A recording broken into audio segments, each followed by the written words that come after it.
Sometimes it's just about management. Stick with me. We're going to talk about being busy with kids and dogs.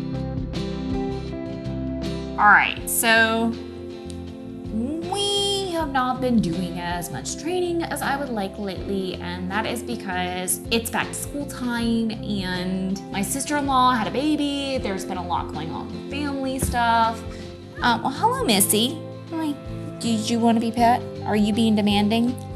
You know, I have floofies all over me. You don't normally shed this much.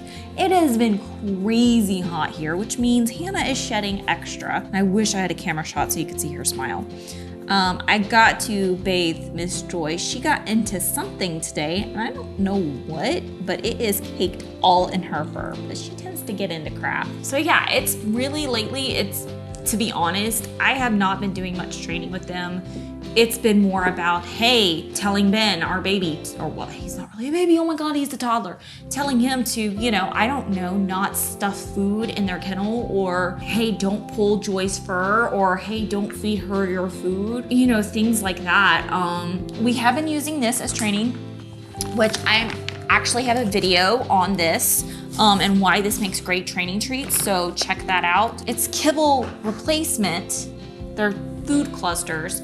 But honestly, they work really great for training treats, so that's been nice. But I haven't been doing as much training. When I say I haven't been doing as much training, it's not been as much, I'm gonna sit down and I'm gonna train the dogs. It's been more, hey, I am just literally putting out fires and making sure that all the behaviors that we have established are maintained and the kids are safe and the dogs are safe. That's where we're at. I have a 3-year-old, almost 4. I have a 1-year-old, a 10-year-old, and an 8-year-old. So it's like, you know, my kids are busy. And like I said, it's back to school time. We do homeschool, so we do year-round school, but we do lighter levels of schooling in the summer than we do in the fall and winter and spring. So yeah, so we're trying to transition back into the, hey, we're doing a little bit more formal school. Oh yeah, the fleas. We're still working on the fleas. Oh my gosh. I'm so tired of dealing with fleas. Oh, Hannah did have her first bath. It went terrible. Absolutely terrible. Now, she's never been not clean. We use dry shampoo with her because she's terrified of everything. So that was kind of a mess trying to bathe her, and I did discover that she has a double coat. I didn't realize that she had a double coat because she's so, it looks, but yeah, water just rolls right off of her, which explains why she doesn't mind going out in the rain, which is fine. It just makes bathing her a pain in the butt, so I think I'm going to go back to dry shampoo and figure out something else. Joy, I tried bathing in our bathtub. Normally I bathe her in our kitchen sink. That went terrible. She jumped out of the bathtub and took off into my closet and shook in the closet, and that was just a whole ordeal, and I think my husband has not forgiven me for that yet. Joy's been gaining a lot more freedom. Like, she is, look, she has no house line on, and she's been behaving the whole time. In fact, when we let her out of her kennel a little bit ago, because she's still in her kennel intermittently, there was cat vomit on the floor. One of our outdoor cats decided to come inside, and apparently his stomach is upset. What are you doing? Can you sit? Not you. Yes, good girl. But she didn't take off towards it. She didn't go spazzy. We were able to clean it up, and she behaved the whole time. There's a short that right here where I was sitting drinking coffee, and my baby was trying to feed her food, and she didn't take the food. It was great. So she's doing much better. She still has to be heavily supervised, but we're getting to the point where I thought we were gonna have to keep her in the house line forever, and honestly, it's just like all of a sudden she's not needing her house line, which is so exciting. Oh, I've been reading a book. Is my book in here? Yes. Can you grab that? Yes. I'm so excited about this book. So I love dog training. I've always loved dog training. If you can't tell, I love dogs.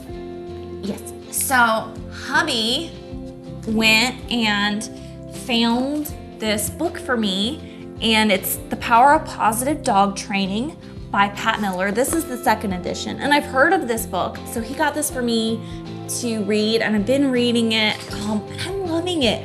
If you don't understand dog language and how dogs respond to pressure, how eye contact makes them feel. You just feel like traditional dog training where you try to be alpha and it just makes your dog more and more like Hannah, who's soft. It makes your dog melt. We call it melting when Hannah melts.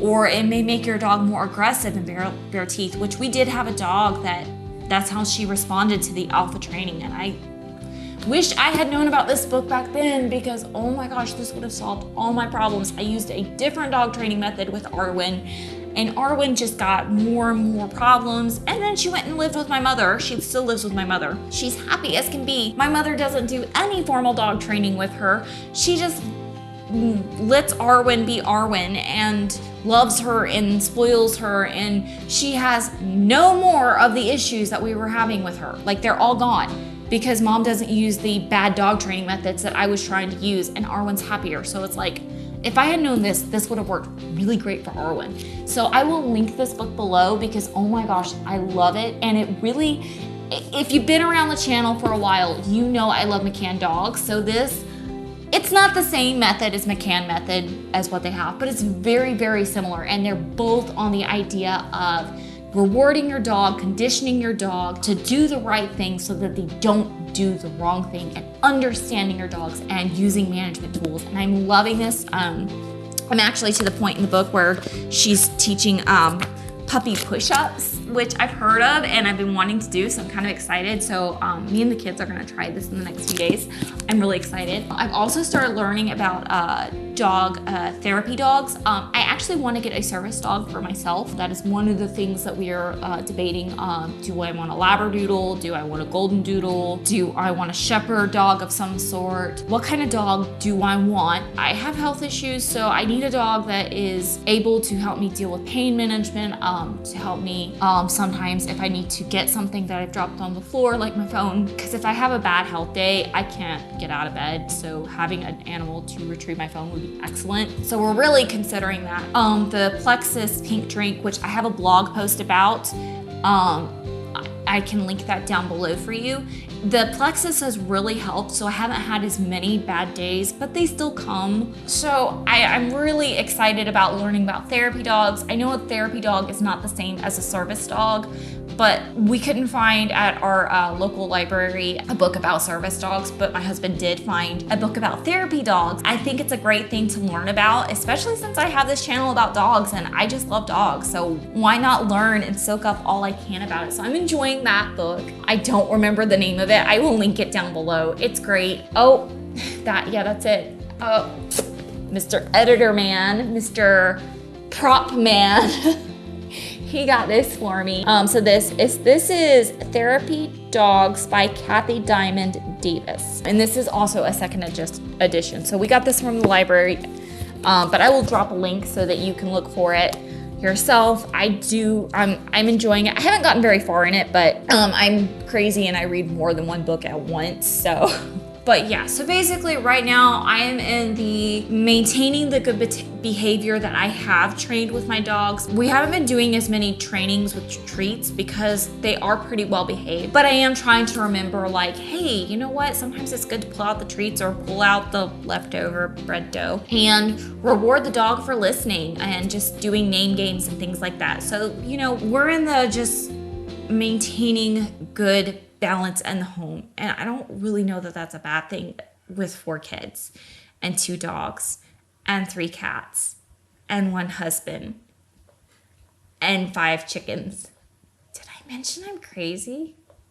Peace.